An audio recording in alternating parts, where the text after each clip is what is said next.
Hi, I'm Jackie Tantillo, and this is Should Have Listened to My Mother. Here's how one nurse described my guest.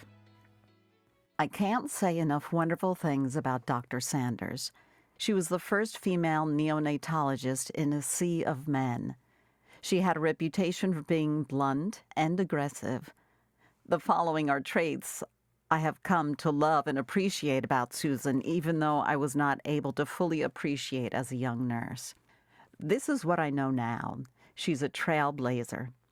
She is passionate about all the important things to women: equality, motherhood, friendship, and work-life balance. She sacrificed so that women following in her footsteps could thrive, and I'm grateful she continues to share her hard work, her hard-fought wisdom, and truth with the world, especially with working women and moms. And that is Mandy Vickers, a registered nurse. Are you still in touch with Mandy? Oh, I am. She has 3 beautiful daughters, and she's on Facebook talking about all the struggles with teenage and young adult daughters. She's not working as a nurse as often. I think she's doing some coaching.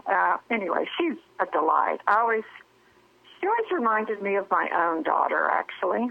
That's pretty great. So, Dr. Susan Landers, an official welcome to Should Have Listened to My Mother. It's a pleasure to have you.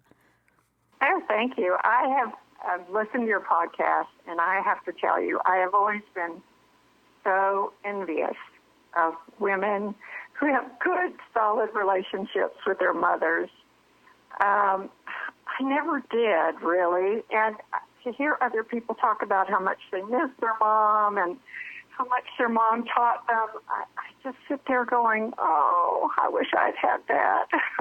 I'm sorry to admit that. No, this is how we all learn. I'm sorry that you didn't have that tight relationship with your mom, but you know what? She's listening now, and I'm sure you two can correct what may not have been perfect. What was your mom's name? Her name was Margaret Moser Landers, and she was very bright. She was a master's level prepared librarian. She worked in an elementary school library for over 30 years. She loved fitting children with the right book, and she would bring books home to me, and I am positive that she's the reason that today I'm an avid reader. She instilled in me a love of reading and a love of learning.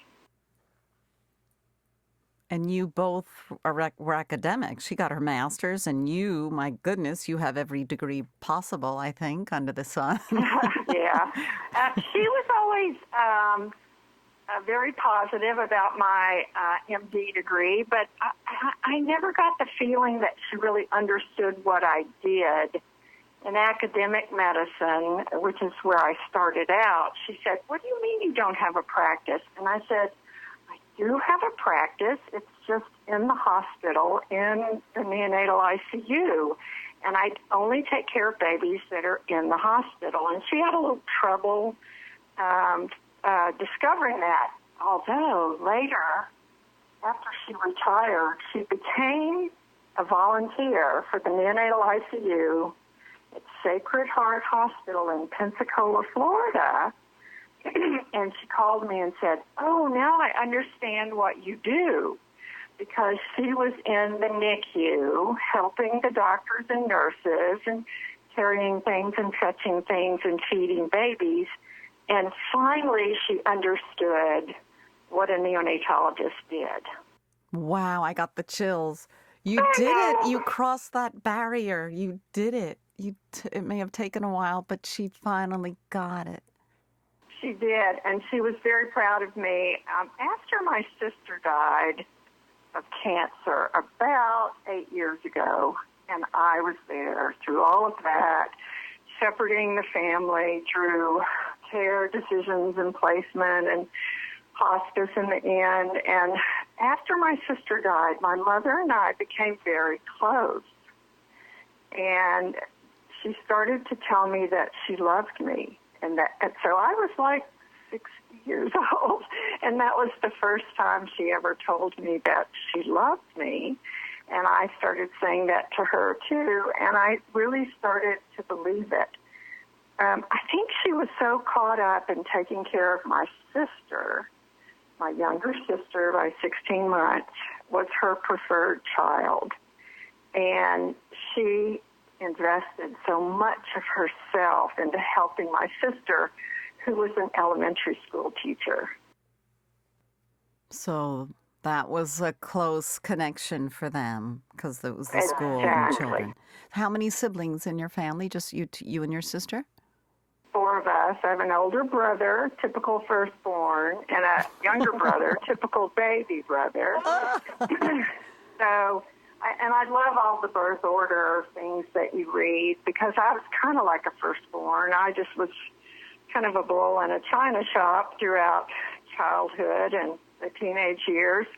And so she wasn't surprised. I went off to college in another state, and after medical school, I just said, I'm moving to Texas, and they said, okay, fine, whatever. And I told this story to my girls once. I said, I left Charleston, South Carolina after medical school, and I put all my things in a U-Haul trailer and drove myself to Dallas, Texas, which is where my pediatric residency was. And my youngest said, didn't your parents help you? And I said, no, they didn't. They said, whatever you want to do, have at it. And the young one said, really, Mom, you didn't get any help? And I said, honey, we didn't get help from our parents back then. They said to us, you can do whatever you want to do. Go out and do it. And it created a sense of independence that is, I think, unrivaled to this day. The baby boomer generation has such a clear sense of mission-driven independence. And I'm a perfect example of that. I dove right in. I fell in love with my work. I became very well trained before I ever got married and had children. Do you think it was the fact that your parents felt that you were okay with it? You knew what you wanted, you were driven, you were into school. They must have understood the underlying factor was that you are driven and you're going to do your thing and there's nothing that's going to stop you.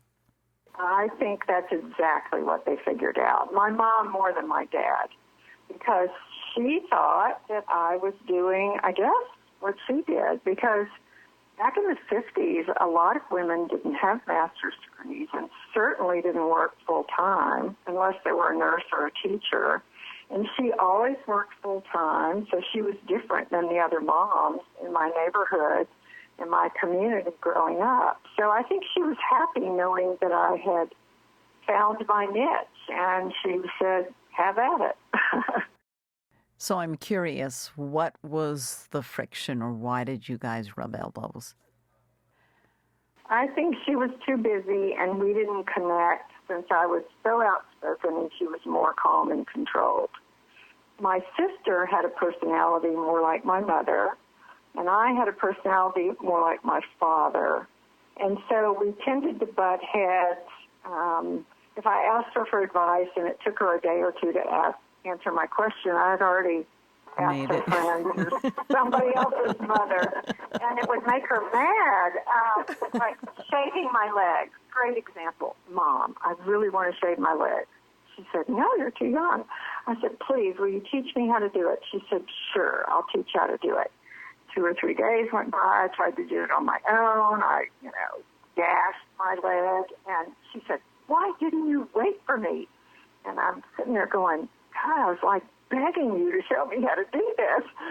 She never talked to me about having periods. She never talked to me about sex, not one word. Yeah, we had that too in our house. I learned most of everything pretty much from my siblings. My mom never told us about anything. Right. Their generation kept it all mom, I guess. How would your mom let loose and have fun if she did? She danced and sang, and she was a great piano player. She even subbed for the church when the organist was ill, I was her only hope for piano. And she made me take lessons forever and ever, and I was really not very good at it.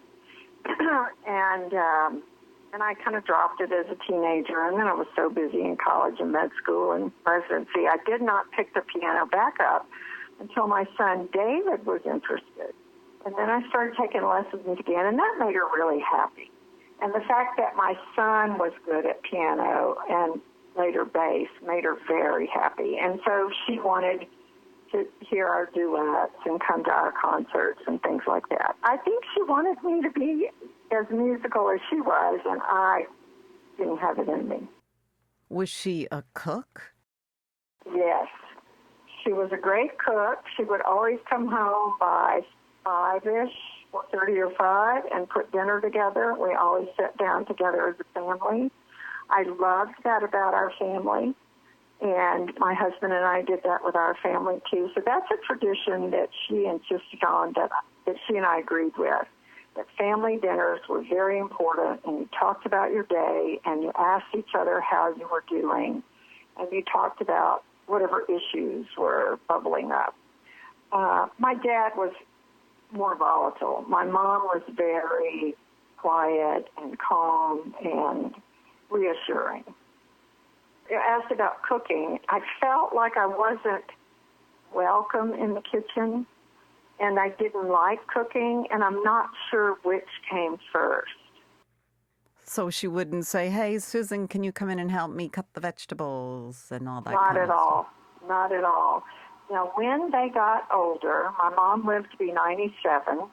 My dad lived to be 94. They were retired in Pensacola, and I had hired people to come over and cook for them and clean and take care of them. And as the years grew forward, they needed round-the-clock care. And I would make frequent visits over there, and I would cook for them. And she would always correct whatever I was cooking. It was hilarious. Oh, my goodness. Really? In her 90s, she's still being critical. At 95 or 6, she said, oh, I don't use that pan. Or, oh, I always use this spice. And I'm going, Mom, it really doesn't matter. And so it was really kind of funny because as an older, established woman, nearing retirement myself, I could see that she was really just pretty opinionated about how she wanted things. And so, again, she must have not wanted me in the kitchen because it was quicker to do it herself, maybe. I don't know.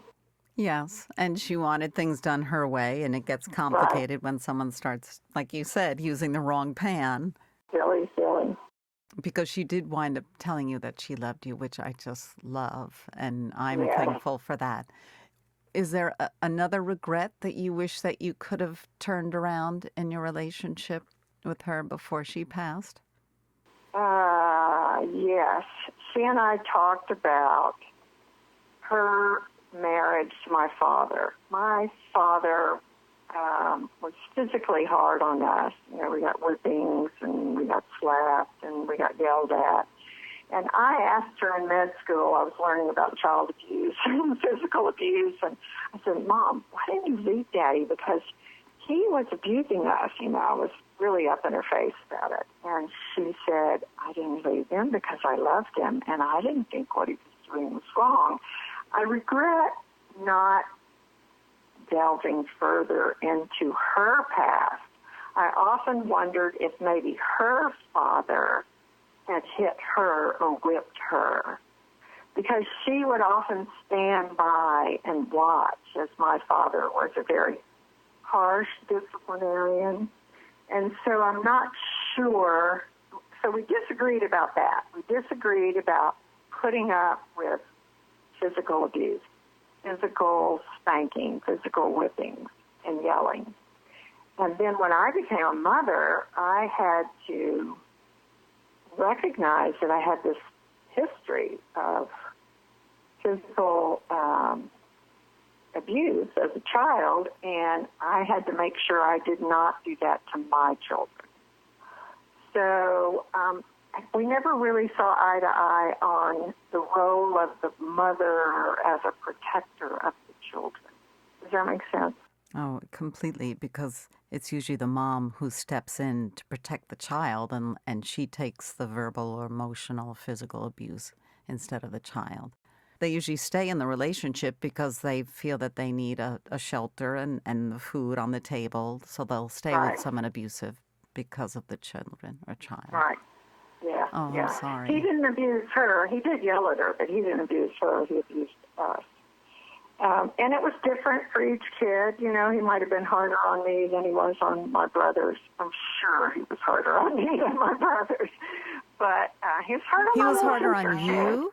Wait, did you just say he was harder on you than your brothers? Oh, yeah. Oh, Why? Yeah. I don't know. And he was hard on my little sister, too. He was hard on the two girls. He yelled at us most and called us names and things like that. In fact, I had a dear grandmother, his mother. She was my mama, and she took me places all over the U.S., all the national parks. When I was a little girl, ages 8, 9, 10, 11, 12, she would let me go on trips with her, and we would get in the trailways or the Greyhound bus, and I would be a tag-along, and she and her lady friends would go on trips. And so I just had this preferred status with my paternal grandmother. And I asked her once when I was in college, I said, Mama, why are you so indulgent of me? Why do you always do such special things with me? And she said, oh, it's because your father was always so hard on you. So she knew. She could see it. Yeah, So she could see it. Was your paternal grandfather abusive to his son, your dad? No. Not that I'm aware of.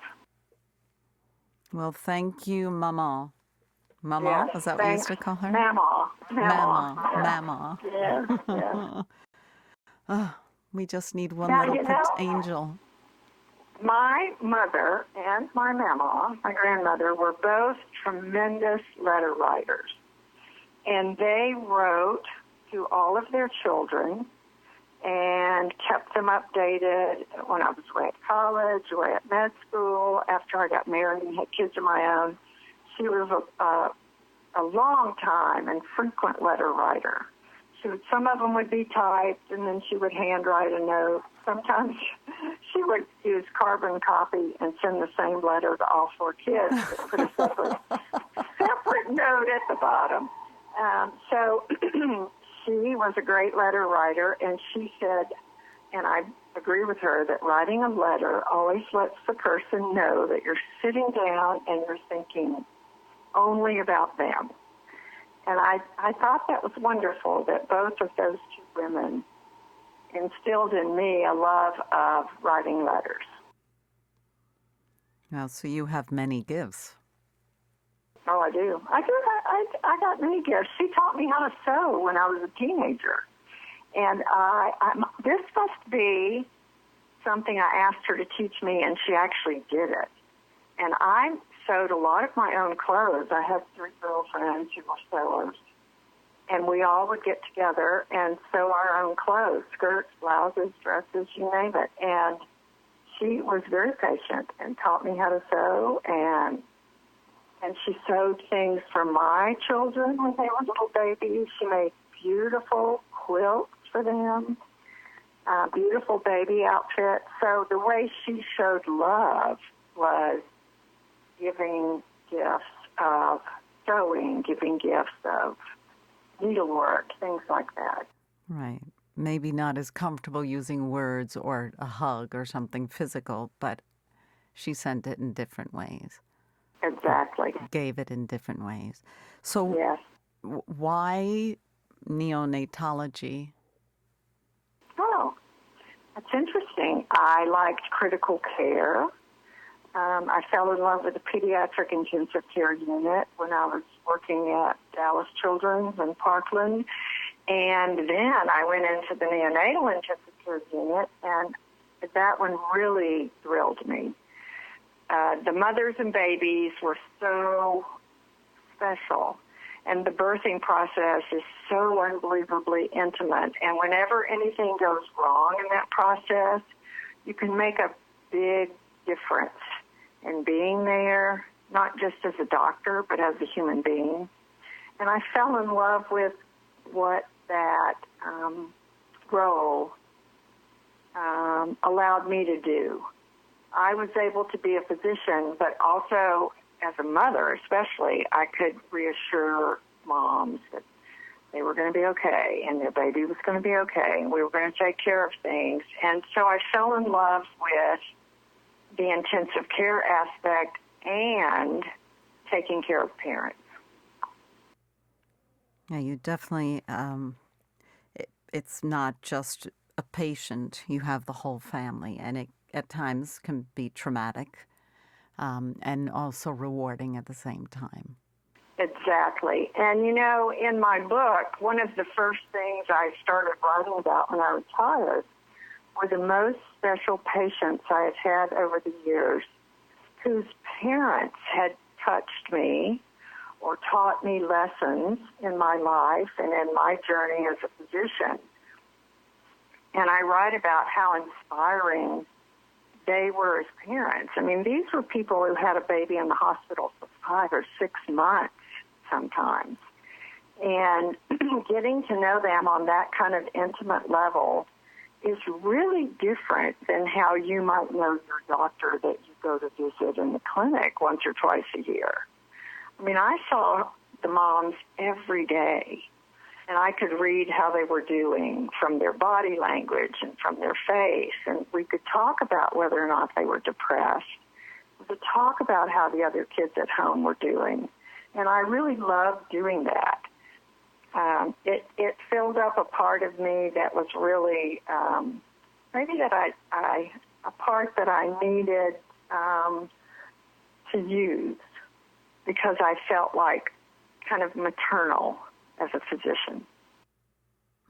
Because you had been disillusioned, perhaps, or, sad that your mom and yourself didn't have that bond growing up, that this was an opportunity for you to show the amount of love that you actually have and the amount that you can actually give to others. Yes, I hope so.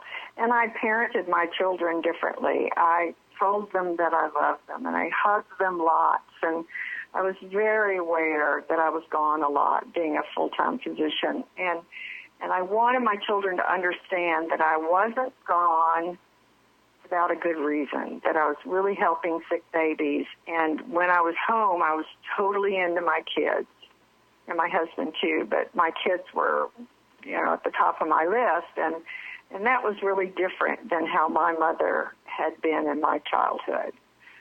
She was only there begrudgingly, and I wanted to be present with my kids as much as possible.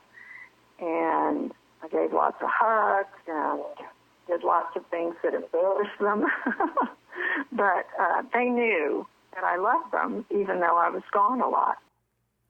Yeah, and I imagine it's hard, one, trying to get that balance in life and in a family, but leaving that the intensity of a NIC unit, and then all of a sudden coming home and having to turn it off. It's not something that's very easy to do.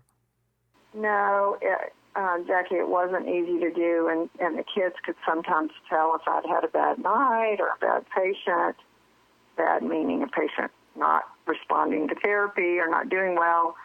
And Laura told me, my youngest, she was in her 20s, and she said, Mom, when you came home after you were on call, I just wanted to talk to you about my day, and I just wanted to tell you what had gone on at school, and you were so tired, and all you wanted to do was go to sleep, and you had that look on your face like everything wasn't okay, and I had to leave you alone. And when she told me that, it broke my heart. I said, oh, my God, I can't believe I did that. And she said, I understand now because you were exhausted or you had a bad day or, a bad patient, a bad outcome. And she said, but I didn't understand it when I was 7 and 8. So, so I wasn't perfect. I mean, I brought my work home with me a lot, I suspect. I'm glad that your daughter understands now. It's hard to do all of it. She said she did understand. And my daughter, who's a mother of two now, definitely understands. And she looked at me one day and said, "Do you think I'm crazy?" Because she's working on her master's. She wants to be a nurse practitioner. I said, "I don't think you're crazy. I think you just want to get more information and knowledge, and you can do whatever you want to do, honey. I can babysit more." So a lot of people feel fulfilled by their work and fulfilled by being a mother. But, I think happy working mothers are lucky when they figure that out. If they really like their job and the job is fulfilling, that is a bonus because they love their children and they love being with their children. But if the job is drudgery, I feel so sorry for moms, working moms who have to leave their children and go to a job they don't like. Yeah, that just seems like torture. So in all of your many different interests and pursuits and hours in your practice, you recently have written a book, So Many Babies. Yes, I have. It's a book about how I tried to balance my career and being a mom. And I started from the time I got married and had children, and I ended when my children were adults and I retired. And I tried to weave the stories of my favorite patients and their families together with my stories of my motherhood challenges. The women in my book club said, "Oh, yeah, put it all together. It's fine. Just put it together."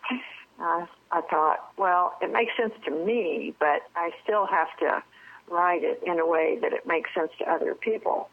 And I think if working moms read my book, they will see that there is no such thing as balance. There is only trade-off. There is only juggling. I mean, you cannot be a mom while you're at work.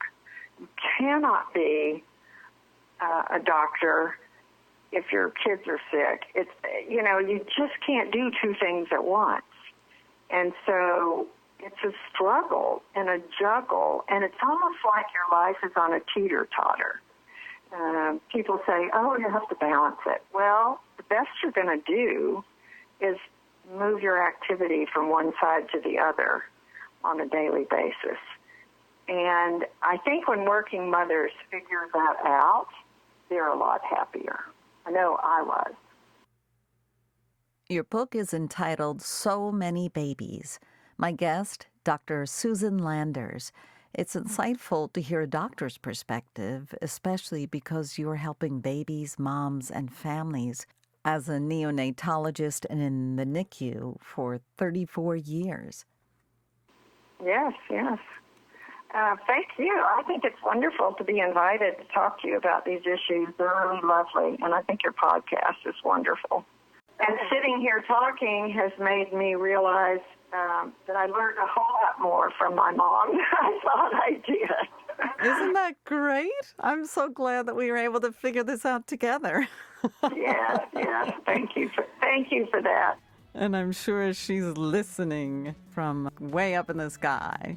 Thank you so much, Dr. Susan Landers. It's been an absolute pleasure. I'm Jackie Tantillo, and we'll be back next week with another episode of Should Have Listened to My Mother.